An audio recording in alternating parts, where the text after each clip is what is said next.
எல்லோருக்கும் வணக்கம். ஷேர் மார்க்கெட்டினுடைய தொடக்கமே இந்த வாரம் சரியில்லைங்க நண்பர்களே. 22,000க்கு கீழே தான் ட்ரேடிங் நடந்துட்டு இருக்கு. இந்த சமயத்தில் ஏன் இந்த ஷேர் மார்க்கெட் இப்படி ததிங்கினத்துவம் போடுதுன்னா, என்னை பொறுத்த வரைக்கும் அந்த நம்பர் 7 அந்த 7 தான் காரணமா நான் பார்க்குறேன். அதாவது ஒரு எலெக்ஷனை சட்டுப்புட்டுன்னு முடிச்சுமான்னு இல்லாமல் 7 கட்ட தேர்தலாக போட்டு ஜவ்விழுப்பாவா இழுப்பாங்க. அது மற்றவங்களுக்கு சாதகமாக இருக்கோ பாதகமாக இருக்கோ, ஷேர் மார்க்கெட்டுக்கு பாதகம் தான். ஏன்னா ஷேர் மார்க்கெட் சும்மாவே ஏதாவது ஒரு நியூஸ்க்கு கண்ணா பின்னான்னு மேலே கீழே இறங்கி ஷேர் மார்க்கெட் வால்டிலிட்டியாக இருக்கும். அந்த வகையில் 7 கட்டு தேர்தல் வச்சு இழுத்தா ஒவ்வொரு தலைவர்கள் ஒவ்வொன்றும் அப்பப்போ தாக்கி புதுசு புதுசாக பாயிண்ட் பிடிச்சி பேச தான் செய்வாங்க. அந்த வகையில் ஒரு சிஎம் இருந்த ஒருத்தர் 75 வருஷம் சம்பந்தப்பட்ட ஒரு குண்டை தூக்கி போட்டாரு. அது நேராக ஷேர் மார்க்கெட் மேலே விழுந்து இன்னைக்கு கொஞ்சம் பாதிப்பா இருக்கு. நண்பர்களே, ஷேர் மார்க்கெட்ல ஜெயிக்கிறதுக்கு இன்னொரு சக்சஸ்ஃபுல்லான ஃபார்முலா என்னன்னா, ஷேர் மார்க்கெட்ல நம்ம ஒரு பிரைஸை பார்க்குறோம்னு வச்சுங்களேன், அதுக்கு கீழே மோஸ்ட்லி கிடைக்கிறதுக்கு வாய்ப்பு இருக்கு. அதாவது இப்போ ஃபினோலெக்ஸ் கேபிள்ஸ் அப்படின்ற ஒரு ஷேரை வந்து 997 ரூபாய்க்கு நீங்க பாக்குறீங்க. கேசோரம் இண்டஸ்ட்ரீஸ் வந்து ஒரு 176 ரூபாய்க்கு பாக்குறீங்க. இதெல்லாம் நீங்க வாங்கணும்னு நினைக்கும் பொழுது இது ஒரு சாம்பிள் இன்ஃபர்மேஷனா நான் எழுதி வச்சிருக்கேன். அப்ப நீங்க இந்த மாதிரி ஏதாவது ஒரு எக்ஸல்ல ரேட்டை போட்டு வச்சுக்கிட்டு அதை விட கம்மியாக என்னைக்காவது கரண்ட் மார்க்கெட் பிரைஸ் வரும் பொழுது, இப்ப நீங்க பார்த்துட்டு இருக்கிறது CE info systems, map my India, இது மாதிரி நீங்க ஒரு 10-15 ஷேர் வந்து இப்ப கரண்ட் ரேட்ல எவ்வளவு பாக்குறீங்க, 1780 ரூபா அப்படின்ற லெவல்ல பாக்குறீங்க. ஒரு கான்செப்ட் என்னன்னா, ஷேர் மார்க்கெட்ல நீங்க எந்த ஒரு ஷேரை வாங்கினீங்கனாலும் நிறைய பேர்த்துக்கு என்ன ஒரு ராசினா, அவங்க வாங்கின ரேட்ல இருந்து கீழே உழுகும் மேலே ஏறும், கீழே உழுகும் மேலே ஏறும். ஆனா அவங்க வாங்கின ரேட்டு மட்டும் ஒரு காலத்துல வந்து சேராது. அப்படியே வந்து சேர்ந்தாலும் கொஞ்சம் நாள் ஆகும் அப்படின்றதா நிறைய பேர்த்துக்கு நடக்குது. அப்ப நீங்க ஒரு ஷேரை வாங்கணும் அப்படின்னு முடிவு பண்ணி பல ஷேர்களை வாட்ச் லிஸ்ட்ல ஆட் பண்ணி வச்சதுக்கு அப்புறம் நீங்க எந்த ரேட்ல வாங்கணும்னு நினைச்சீங்களோ அதுல இருந்து ஒரு 5%, 10% அல்லது ஒரு 20% இறங்கும் பொழுதோ, அல்லது ஒரு குறிப்பிட்ட சப்போர்ட்ல வந்து மறுபடியும் கீழே நீங்க நினைச்ச ரேட்டை விட கீழே கிடைக்கும் பொழுதோ, அப்ப நீங்க எடுத்தீங்கன்னா அப்போ உங்களுடைய வின்னிங் ப்ராபபிலிட்டி அப்படின்றது இன்க்ரீஸ் ஆகும். லோகத்தில் 2 ஷேர் லைஃப் லாங் வச்சுக்கலாம் அப்படின்னா என்னை பொறுத்த வரைக்கும் ஒரு 2 ஷேர் தான். இந்த ஏபிபி இந்தியா, அதே மாதிரி இது சீமென்ஸ். நான் இதெல்லாம் 10 வருஷத்துக்கு மேல ஃபாலோ பண்ணி கொண்டு இருக்கக்கூடிய பங்குகள் தான். நானும் எந்த காலத்திலயோ நிறைய தடவை நான் பார்த்திருக்கேன், இவனுங்கெல்லாம் பெருசா இறங்கினதே இல்லை. இந்த சீமென்ஸ் எல்லாம் வந்து 2020 கூட பாருங்க 1000 ரூபாய் ரேஞ்சில் இருந்தவன் இப்ப 6450 ரூபா. இந்த ஏபிபி இந்தியாவும் நான் பெருசா இறங்கி பார்த்தது இல்லை. 2020 இருந்து பாருங்க இவனும் வானமே இல்லையா போய்கிட்டே இருக்கான். இந்த ஷேர்களுக்கு இடையில பேட் நியூஸ் வந்துச்சு. நானும் நினைச்சுக்கிட்டு இருந்தேன், இவன்லாம் கும்பா குட்டிடா, சில பிசினஸ் குறைக்கிறாங்க, இவங்களுடைய பேரண்ட் கம்பெனிக்கு சிலது விற்கிறாங்க அப்படின்ற மாதிரியான சில நியூஸ்கள்லாம் சில ஷேர்கள்ல வரும். அப்பெல்லாம் இது இறங்கிருண்டா கும்பா குட்டின்னு நினைச்சிட்டு இருப்பேன். கிடையவே கிடையாது. ஒவ்வொரு பேட் நியூஸையும் எடுத்துக்கிட்டு வாழ்நாளுக்கு உண்டான ஷேரை இது பாட்டுக்கு மேல போய்கிட்டே இருக்கு. இந்த ரெண்டும் கை கொடுங்க, அருமை அருமை அருமை. அதாவது நிறைய பேருக்கு இந்த இண்டிஜின் ஐபிஓ அப்படின்றது கிடைச்சிருந்தது. அந்த ஐபிஓ எப்படி லிஸ்ட் ஆச்சு அப்படின்னு பாத்தீங்கன்னா, நல்ல ஒரு அருமையான லிஸ்டிங் தான். 650 ரூபாய் இப்ப லாபத்துல வந்து லிஸ்டிங் ஆச்சு. மறுபடி கீழே 530 ரூபாய் வரைக்கும் போனாலும் 588. சில கம்பெனிகள்லாம் வந்து லிஸ்டிங் கெயின், அதாவது ஓப்பனிங்ல நம்மளுக்கு லாபம் கிடைச்சா போதும் அப்படின்ற மாதிரி தான் நிறைய பேர் நினைப்பாங்க. என்னை பொறுத்த வரைக்கும் இது அந்த வகையான ஒரு கம்பெனியா தான் நான் பாக்குறேன். எது எப்படியோ இந்த இண்டிஜின் ஐபிஓ 452 ரூபாய்க்கு வந்தது. அந்த ஷேரை வந்து இப்ப நீங்க 588 ரூபாய்க்கு அழகு போல வித்துக்கிட்டு ஒரு நல்ல லாபம் அப்படின்ற மாதிரி கிடைக்குது அப்படின்ற மாதிரி நான் பாக்குறேன். சில பேர் என்ன பண்ணுவாங்கன்னா, இந்த ட்ரெயிலிங் ஸ்டாப் லாஸ் 527 ரூபாயில ட்ரெயிலிங் ஸ்டாப் லாஸும் வச்சுக்குவாங்க. எது எப்படியோ நிறைய நண்பர்களுக்கு இது கிடைச்சது. அது இப்ப லாபத்துல இருக்கு. சூப்பர். இப்ப ஷேர் மார்க்கெட்ல எல்லாத்தினுடைய மனநிலை எப்படி இருக்குன்னா, கும்பா பண்ணி விடுங்க, ஷேர் மார்க்கெட்டை கும்பா பண்ணி விட்டு மிஷன் கும்பா சக்சஸ் பண்ணி விடுங்க அப்படின்ற மாதிரி இருக்கு. ஏன்னா எல்லாத்துக்கும் ஒரு மாதிரி எரிச்சல் அடைஞ்சிருச்சு. எப்ப மார்க்கெட் இறங்குது மறுபடியும் ஏறிடுது, மறுபடியும் இறங்குது மறுபடியும் ஏறுது. ஏதாவது ஒரு முடிவுக்கு வந்து எல்லா ஷேரையும் டபக்குன்னு இறக்கி விட்டீங்கன்னா தானே நாங்க பணத்தை சரிச்சு விட முடியும் அப்படின்ற மாதிரி பார்த்துக்கிட்டு இருக்காங்க. ஆனாலும் பாருங்க, இப்ப மார்க்கெட் 22,000 கீழே போயிட்டு மறுபடியும் 22,020 வர்றான். அதாவது அந்த 21,700க்கு கீழே போனா நல்ல வீக் அப்படின்றத தெரிஞ்சு வச்சுக்கிட்டு அதை சுத்தியே இந்த 3 நாளா ட்ரேட் ஆயிட்டு இருக்கான். இது ரொம்ப நாள் நீடிக்காது. ஒரு 4-5 நாள் கழிச்சு ஒன்னா பழையபடி 22,800 இல்லைன்னா ஒரு 20,000 அப்படின்றது இவன் போய்தான் ஆகணும். அது கரெக்டா எலெக்ஷன் ரிசல்ட் டைம்ல மேட்சிங் ஆகி வர்ற மாதிரி தான் என் கண்ணுக்கு தெரியுது. நம்மளை பொறுத்த வரைக்கும் மிஷன் கும்பா மார்க்கெட் ரிசல்ட் அனுபவிச்சதுக்கு அப்புறம் ஒரு 3000 பாயிண்ட் இறங்கணும், அப்ப நம்ம போய் வாங்கிக்கணும், அதுக்கப்புறம் 6000 பாயிண்ட் அது ஏறணும் அப்படின்றதா நம்ம எல்லாத்தினுடைய நோக்கமா இருக்கு. பாப்பா அது நடக்குதா அப்படின்ட்டு. நண்பர்களே, இந்த சமயத்தில் இந்த வாரத்துல 3 முக்கியமான நியூஸ் இருக்கு. எவனுமே அசரலையே. கனரா பேங்க் இருக்கு, பிடிஎல், ஐநாக்ஸ் விண்ட் அப்படின்ட்டு இந்த 3 ஷேர்களுக்கும் ஸ்பிளிட் போனஸ் ஸ்பிளிட் அப்படின்ற நியூஸ் இருக்கு. சரி, இதை சாக்கா வச்சுக்கிட்டு எவனாவது ஒருத்தனாவது ஏறினீங்களா, என்னடா இன்னைக்கு பண்ணிக்கிட்டு இருக்கீங்க அப்படின்ற மாதிரி இன்னைக்கு போய் பார்த்தோம்னா பெருசா மூவ்மெண்டே இல்லை. இன்ஃபேக்ட் காலையில 3 பேருமே மைனஸ்ல இருந்தா, கடைசியில் இந்த ஐநாக்ஸ் விண்ட் மட்டும் இந்த போனஸ் நியூஸை பாசிட்டிவ் எடுத்துக்கிட்டு இப்போ ஒரு 1.5% ஏறி வந்திருக்கான். இந்த ஐநாக்ஸ் விண்ட்ல ஒரு நண்பர் வந்து துணைக்கு கூட வாங்க, ஒரு கம்பெனி கொடுங்க, ஒரு 2 ஷேர் வாங்கி வைங்க அப்படின்ற மாதிரி சொன்னாரு. அவருக்காக நான் இந்த லோ ரேட்ல இருக்கும்போது ஒரு 530 ரூபா 35 ரூபா ரேஞ்சில் அவருக்காக கம்பெனி கொடுக்கலான்னு எடுத்து வச்சிருந்தேன். பரவாயில்ல, ஒரு டீ செலவுக்கு ஆச்சு. அடடா, தங்கங்களை பத்தி பேசிட்டு இருக்கீல, இன்னொரு தங்கத்தை நான் விட்டுட்டேன். அதாவது இந்த ஏபிபி சீமென்ஸ், அது போன்றே இந்த பிஇஎம்எல் அது ஒன்று, பிஇஎல் அந்த 2 ஷேருமே வந்து ரொம்ப தங்கமான ஷேர்கள். இவனையும் நீங்க பார்க்கும்போது பிஎம்எல் பாத்தீங்கன்னா 633 ரூபாய் இங்க, 3632 ரூபாய் இங்க. இவனுங்கெல்லாம் தொடர்ந்து ஏறிக்கிட்டே இருக்கானுங்க. அப்போ ஒருவேளை இவனுங்கெல்லாம் வாழ்நாள் பூரா ஏறிக்கிட்டே இருப்பானுங்களா அப்படின்றது தெரியல. உண்மையிலேயே இவனுங்கெல்லாம் எப்பெல்லாம் இறங்குறாங்களோ அப்பெல்லாம் அது ஒரு பையிங் சான்ஸா தான் நான் பாக்குறேன்.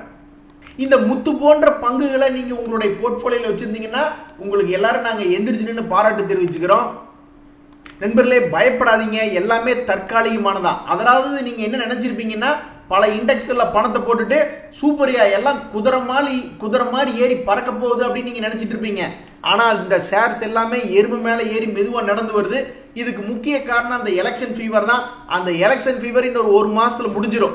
அதுக்கப்புறம் பட்ஜெட் ஃபீவர் தான் வரும். பட்ஜெட்ல எந்தெந்த ஸ்டாக்குகளை பத்தி பேச போறாங்க, யாருக்கு எந்த அமைச்சரவை கிடைக்குது, ஒரு நல்ல ஆள் நல்ல அமைச்சரவைக்கு போறாங்க அப்படின்னா அப்ப அது நல்ல மேல வரும். அப்படி அதுலயும் முக்கியமா அந்த பினான்ஸ் மினிஸ்டர் யாரை கைப்பற்ற போறா, அது மாதிரி சில முக்கியமான சான்சஸ் வரப்போகுது. அதனால நீங்க கவலைப்படாதீங்க. இப்ப எருமையா இருந்ததுன்னா இன்னைக்கு எருமை நாளைக்கு குதிரை அப்படின்ற மாதிரி தான் ஷேர் மார்க்கெட் இருக்கும். ஸோ என்னை பொறுத்த வரைக்கும் ஒன்னா உங்களுடைய பொசிஷன் வந்து எலெக்ஷனுக்கு அப்புறம் பெருசா சம்பாதிக்கும், இல்லைன்னா பெருசா கீழே விழுகும். கீழே விழுந்ததுன்னா அது ஏவரேஜ் பண்றதுக்கு சான்ஸ், மேல வந்ததுன்னா அது ப்ராஃபிட் புக் பண்றதுக்கு சான்ஸா தான் நான் பாக்குறேன். சும்மா 10 பைசா 20 பைசாக்கு வித்து விட்டுறாதீங்க. ஷேர் மார்க்கெட்ல எல்லாமே சொல்லடி தான் நண்பர்களே. இப்ப டாடா மோட்டார் எவ்வளவு பெரிய கம்பெனி, அவனை பிடிச்சி இன்னைக்கு 8% இறக்கி விட்டாங்க.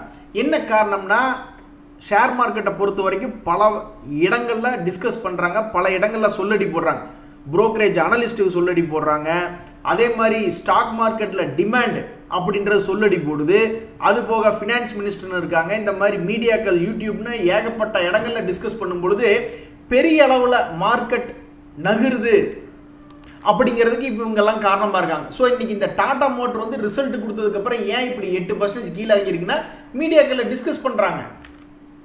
ஒரு அனலிஸ்ட் ஒரு மாதிரி சொல்றாங்க, இன்னொரு அனலிஸ்ட் ஒரு மாதிரி சொல்றாங்க. அனலிஸ்ட் எல்லாம் மிக்சடு டாட்டா எக்ஸ்பிரஸ் பண்றதுனால தான் இன்னைக்கு டாடா மோட்டரே பிடிச்சி 8% இறக்கி விட்டாங்க. ஸோ நீங்க வச்சிருக்கக்கூடிய ஷேர்கள் நல்லபடிக்கு யாராவது நல்லபடியா சொல்லடிப்படும்படியா இருந்ததுன்னா உங்களுக்கு லாபம். அப்படி இல்லைன்னா இந்த மாதிரி எவ்வளவு பெரிய ஷேரா இருந்தாலும் டெம்பரவரியா கும்பா பாடி விட்டுரும். அதுக்கு நீங்க ஒண்ணுமே பண்ண முடியாது, தலையெழுத்தே அப்படின்ட்டு போக வேண்டியதா. நண்பர்களே, இந்த சமயத்துல மீடியாக்கள்ல வேற எந்த ஷேர்கள் ஷார்ட் டைமுக்கு டிஸ்கஸ் பண்ணிட்டு இருக்காங்க அப்படின்ற மாதிரி பார்த்துட்டு இருந்தேன். இந்த tube investment, Polycab, Bharti Airtel போன்ற ஸ்டாக் எல்லாம் டிஸ்கஸ் பண்ணிட்டு இருந்தாங்க. அதுல ஏதாவது வாலட்டிலிட்டி வந்ததுன்னா ரொம்ப சந்தோஷம் தான். அப்பா சாமி, இந்த யூனியன் பேங்க் பார்த்தோன்னு சத்தியமே என்னால் நம்ப முடியல. இந்த தடவை என் கையை நானே தான் கிளி பார்த்துக்கிட்டேன். ரிசல்ட் வந்து மார்க்கெட்னுடைய எஸ்டிமேட்டுக்கு தகுந்த மாதிரி வரல, எங்களோட எக்ஸ்பெக்டேஷனுக்கு தகுந்த மாதிரி வரலன்னு சொல்லிட்டு யூனியன் பேங்க் ரிசல்ட்டுக்கு அப்புறம் ஒரு 5% இறக்கி விட்டாங்க. இப்போ வேற 10th 12th ரிசல்ட் வருது. நம்ம பெயிலானா பக்கத்து வீட்டுக்காரனு பெயிலா இருந்தா நம்மளுக்கு ஒரு நிம்மதி அப்படின்ற மாதிரி இந்த யூனியன் பேங்க் அப்படின்ற ஷேர் இறங்கி இருக்கும் பொழுது, இந்த பேங்க் ஆஃப் இந்தியா அந்த ஷேர் எடுத்து பார்த்தாலும் சரி, இந்த கல்யாண் ஜுவல்லரி இவங்களை எடுத்து பார்த்தாலும் சரி, ரிசல்ட்டுக்கு அப்புறம் வந்து ரொம்ப வீக்கா தான் இருக்காங்க. அதுல இந்த பேங்க் ஆஃப் இந்தியா எல்லாம் ஒரு 10% இறங்கி கிடக்கு. நண்பர்களே, எனக்கு என்னமோ இந்த ஏசியன் பெயிண்ட்ஸ் அப்படின்ற ஷேர் வந்து கொஞ்சம் சூடு பிடிச்சிட்டு தான் காமிக்கிறான். இன்னைக்கு ஒரு 3.25% ஏறி இருக்கா. பொதுவா 3% 4% ஏறுது அப்படின்னா ட்ரெண்டை மாத்தி விடக்கூடிய வாய்ப்பு அப்படின்றது வரதா தான் நான் பாக்குறேன். ஸோ ஏற்கனவே பல முறை சப்போர்ட்ல இருந்து ஏறிய இந்த ஏசியன் பெயிண்ட்ஸ் இப்போ இந்த 2868 சப்போர்ட் எடுக்கிறான். பார்க்கலாம், இன்னொரு 6 மாசம் கழிச்சு ஒரு 3500 ரூபா, ஒரு ஷேருக்கு ஒரு 700 ரூபா வந்துச்சுன்னா கூட ரொம்ப சந்தோஷமா இருக்கும். யாராவது இந்த ஷேரை வாங்கி வச்சிருக்கீங்க, அவ்வளவு தூரம் போற வரைக்கும் உங்களுக்கு ஏதாவது துணை தேவைப்படுது அப்படின்னா கம்பெனி கொடுக்கணும்னா சொல்லுங்க, நான் வேணாலும் ஒரு ஷேர் வாங்கி வச்சுக்கிறேன். எது தியாகி நீங்க வாங்குறீங்களா? வேண்டாம், நோ. நீங்க ஷேர்ஸினுடைய இம்பார்ட்டன்ட் நியூஸ் பத்தி படிங்க, வாங்குறதெல்லாம் நாங்க பாத்துக்கிறோம் அப்படின்றீங்களா? முடியாது. யாருக்காவது நான் கம்பெனி கொடுத்து தான் ஆவேன். நண்பர்களே, இன்னைக்கு இம்பார்ட்டன்ட் ரிசல்ட்ஸ் கொடுக்கக்கூடிய ஷேர்ஸ் அப்படின்ற மாதிரி பார்த்துட்டு இருக்கீங்க. இந்த பாலகிருஷ்ணா பேப்பர் மில் பட்டுச்சு கண்ணில். அதே சமயம் ஆந்திரா பேப்பர் சம்பந்தப்பட்ட ஒரு நியூஸ் வந்துச்சு, அவங்களுடைய பிசினஸ் சம்பந்தப்பட்ட நியூஸ். ஸோ அப்போ இந்த ஆந்திரா பேப்பர் வந்து இந்த சப்போர்ட்ல இருந்து இந்த நியூஸ் ட்ரிகர் எடுத்து மேலே கொண்டு வருமா அப்படின்றது வந்து இந்த ஓன் நியூஸ்லயும் இருக்கு. பிளஸ் ஒருவேளை இந்த பாலகிருஷ்ணா பேப்பர் மில் ஓரளவுக்கு நல்ல ரிசல்ட் கொடுக்குறாங்க அப்படின்னா மேபி அந்த செக்டருக்கே, பேப்பர் இண்டஸ்ட்ரி செக்டருக்கே கொஞ்சம் நல்லா ஹெல்ப்ஃபுல்லா இருந்ததுன்னா இன்னும் நல்லா மேல் நோக்கி போகக்கூடிய வாய்ப்பு இருக்கிறதா நான் பாக்குறேன். ஸோ ஆந்திரா பேப்பர் அப்படின்றது சப்போர்ட்ல தான் இருக்கா, நியூஸும் வருது. இதை வச்சு சாக்கா ட்ரிகர் ஆகி மேல ஒரு 650 ரூபா போச்சுன்னா சந்தோஷம் தான். நண்பர்களே, இந்த மாசம் பல நியூஸ் இருக்கு. அதுல எங்க திருப்பூருக்கு நாங்க விருப்பப்பட்டு பார்த்து கொண்டு இருக்கக்கூடிய டாலர் இண்டஸ்ட்ரீஸ் ரிசல்ட் 21 மே வருது. ஃபுல் இயர் பெர்ஃபார்மன்ஸும் பார்த்துக்கலாம், குவார்டர்லி ரிசல்ட்டும் பார்த்துக்கலாம். இதுல இருந்தே திருப்பூருடைய நிலைமை எப்படி இருக்கு அப்படின்றது ஓரளவுக்கு நம்ம தெரிஞ்சுக்கலாம். அதே மாதிரி பனாமா பெட்ரோ கெமிக்கல் ரொம்ப வால்டிலிட்டியான ஷேர், அவங்களுடைய ரிசல்ட் 27 மே வருதுன்னு இன்னைக்கு சுட சுட செய்தி வந்திருக்கு. அப்ப 27 மே இன்னும் ஆல்மோஸ்ட் 10 நாளைக்கு மேல இருக்கு. இதை சாக்கா வச்சு இந்த பனாமா பெட்ரோ கெமிக்கல் இது மேல ஏறி வரானா அப்படின்றத பார்க்கணும். அதே மாதிரி GM Breweries அப்படின்ற ஷேர் யாராவது வச்சிருக்கீங்களா? அதுல சமீபத்தில் போனஸ் சம்பந்தப்பட்ட நியூஸ் வந்தது. அந்த நியூஸ்க்கு ஒரு மைல்ஸ்டோன் மீட்டிங் டேட் 27 மே அப்படின்றத அறிவிச்சிருக்காங்க. ஸோ அதை பேஸ் பண்ணி அவன் ஏறானா அப்படின்றத பார்க்கணும். இந்த ஷேர் எல்லாமே வந்து சப்போர்ட்ல தான் இருக்கான். அங்கிருந்து தொடர்ந்து மேல் நோக்கி ஏறி வந்தா பரவாயில்ல. இதுல இன்னொரு ஷேர் இந்த ஐடியா ஃபோர்ஜ் அப்படின்ற ஷேர் பார்த்துட்டு இருந்தேன். அவன்லாம் சேல்ஸ் நல்லா இன்க்ரீஸ் தான் பண்ணியிருக்கான் சமீபத்தில். பட் அந்த ஸ்டாக் பிரைஸ் வந்து லோ ரேட்ல இருக்கு. அப்போ அவனுடைய வேல்யூவேஷன்ஸ் ஒருவேளை ரொம்ப அதிகமா இருக்கா அப்படின்ற மாதிரி பார்த்துக்கிட்டு இருந்தேன். ஆமா, உண்மை அதிகமாக தான் இருக்கு. இந்த இண்டஸ்ட்ரி PE வந்து 71 தான் இருக்கணும். ஆனா இவன் கொஞ்சம் எக்ஸ்பென்சிவா 98 இருக்கான்.